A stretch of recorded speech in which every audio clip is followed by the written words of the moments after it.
Hello प्यारे बच्चों, कैसे हैं आप सब। बेटा कमेंट बॉक्स में कमेंट करके ज़रूर बताइएगा कि इन दिनों आप क्या क्या कर रहे हैं घर पर और कैसे हैं। ठीक है बेटा। तो चलिए आज की वर्कशीट के बारे में बात करते हैं। आज हम कक्षा 10 की विज्ञान विषय की वर्कशीट नंबर 70 को डिस्कस करेंगे, जो कि आपके आज 18/1/2022 के लिए आई है। यहाँ पर सभी बच्चे अपना नाम लिखेंगे। यहाँ पर जो आपके क्लास टीचर हैं उनका नाम लिखेंगे। ठीक है बेटा। चलिए वर्कशीट स्टार्ट करते हैं। जैसा कि हमने पिछली कक्षाओं में पढ़ा है, डीएनए कुछ वायरस को छोड़कर वह अणु है जो माता पिता से संतति में स्थानांतरित होता है।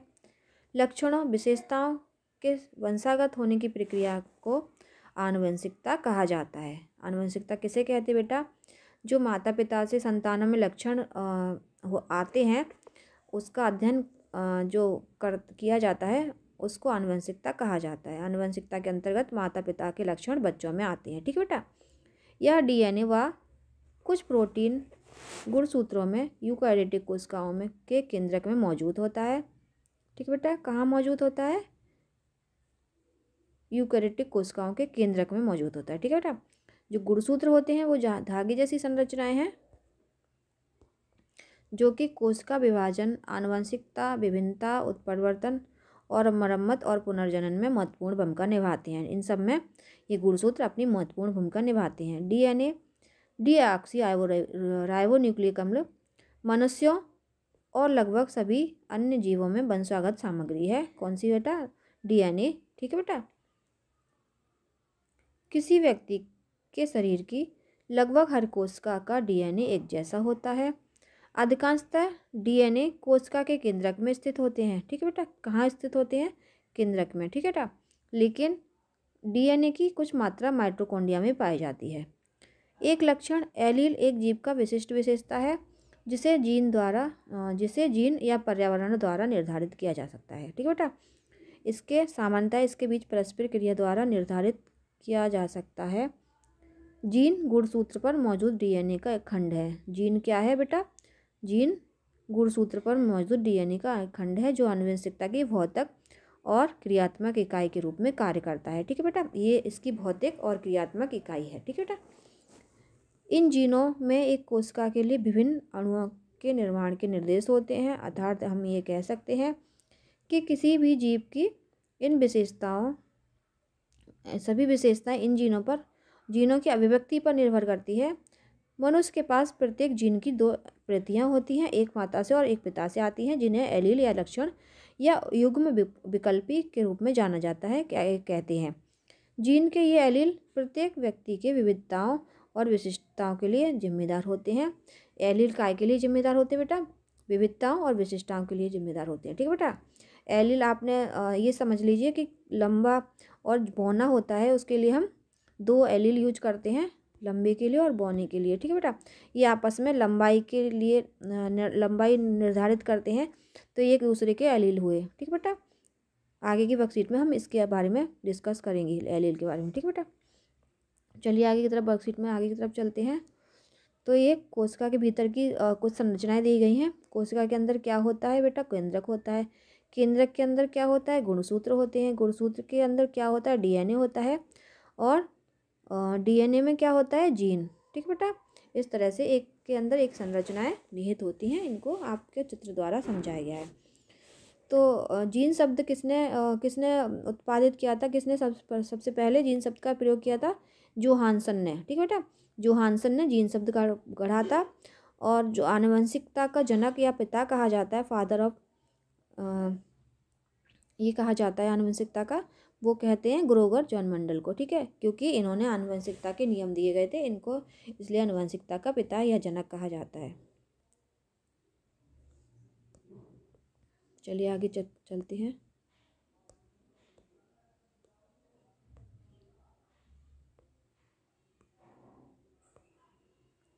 प्रजनन क्रिया के दौरान विविधताओं का संचय। ठीक है बेटा। जब प्रजनन की क्रिया होती है उस दौरान विविधताएं उत्पन्न होती हैं। तो कैसे होती हैं? आइए पढ़ते हैं। जब कोई जीव प्रजनन करता है तो डीएनए में सूक्ष्म परिवर्तन होते हैं। काय में परिवर्तन होते हैं बेटा? डीएनए में परिवर्तन होते हैं। ठीक है बेटा। हालांकि शरीर की मूल संरचना समान रहती है, केवल डीएनए में परिवर्तन होते हैं जो कि कोशिकाओं के केंद्रक में समाये रहते हैं। ठीक है बेटा, यह अगली पीढ़ी में और आने वाली पीढ़ियों के लिए विभिन्नता का कारण बनती है। जो सूक्ष्म परिवर्तन होते हैं वो क्या का कारण बनती हैं? विभिन्नता का कारण बनती हैं। दूसरी पीढ़ी में पहली पीढ़ी से आहरित विभिन्नताएं कुछ नई विभिन्नताएं उत्पन्न होंगी। अलैंगिक रूप से जनन करने वाले जीवों की तुलना में लैंगिक जनन करने वाले सभी जीवों में अधिक गहरी विभिन्नताएं होंगी। बेटा, अलैंगिक एक जनन होता है उसमें विभिन्नताएं कम पाई जाती हैं, जबकि लैंगिक रूप से जनन करने वाले जीवों में विभिन्नताएं अधिक होती हैं। ठीक है बेटा, आइए इसे एक अलैंगिक रूप से प्रजनन करने वाले जीवाणुओं के उदाहरण से समझते हैं जो विभिन्नता दिखाता है, जिसके परिणाम स्वरूप 2 जीवाणु बनते हैं और दो बदले में 4 में विभाजित होती हैं, जैसा कि चित्र में दिखाया गया है। ठीक है बेटा, ये साइड में आपका चित्र है, इसमें दिखाया गया है कि 1 से 2 बने और 2 से 4 बने। ठीक है बेटा, ये चित्र देखकर आप समझेंगे। जो जैसा कि चित्र में दिखाया गया है, सभी के बीच मामूली अंतर है।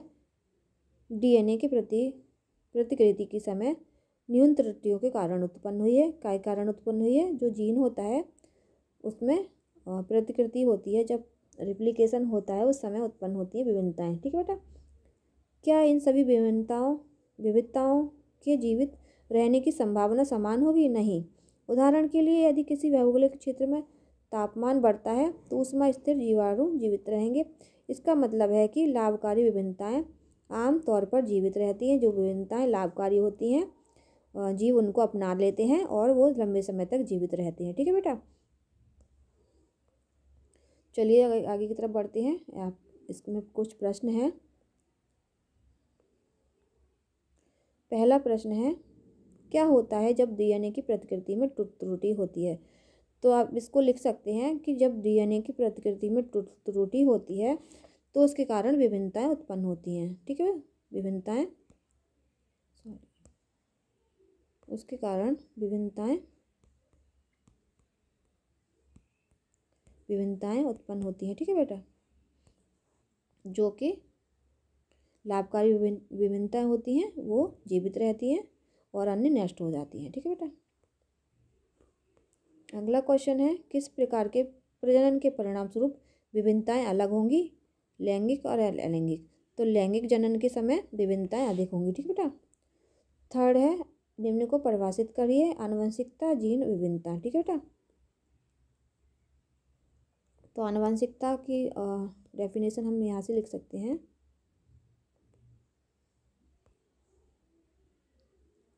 माता पिता से संतति में स्थानांतरित होते हैं लक्षणों और विभिन्नता वंशागत होने की प्रक्रिया को आनुवंशिकता कहा जाता है। आनुवंशिकता की डेफिनेशन यहाँ से लिख लेंगे और जीन का यहाँ से लिख लेंगे। जीन गुणसूत्र पर मौजूद डीएनए का एक खंड है जो आनुवंशिकता की भौतिक एवं क्रियात्मक इकाई के रूप में कार्य करता है। 2 यहाँ से लिख लेंगे। और तीसरा है विभिन्नता। विभिन्नता क्या होती है बेटा? जब डीएनए प्रतिकृति में न्यूनतम त्रुटि होती है तो उसके कारण विभिन्नता उत्पन्न होती है। ठीक है बेटा, लिख सकते हैं आप। चौथा क्वेश्चन है, एक अलैंगिक रूप से प्रजनन करने वाली आबादी में एक विशेषता 20% है मौजूद होती है, जबकि अन्य विशेषता 40% मौजूद होती है। तो कौन सा लक्षण बाद में उत्पन्न हुआ है? तो बेटा ये जो जिसका परसेंटेज ज़्यादा है ये पहले होगा और जिसका परसेंटेज कम है वो बाद में उत्पन्न हुई है। ठीक है बेटा, तो इस तरह से आपका चारों क्वेश्चन होते हैं, कंप्लीट होते हैं। वर्कशीट इसके साथ ही कंप्लीट होती है। वर्कशीट यूजफुल लगी हो, वीडियो यूजफुल लगी हो तो वीडियो को लाइक करिए। वीडियो देखने के लिए धन्यवाद।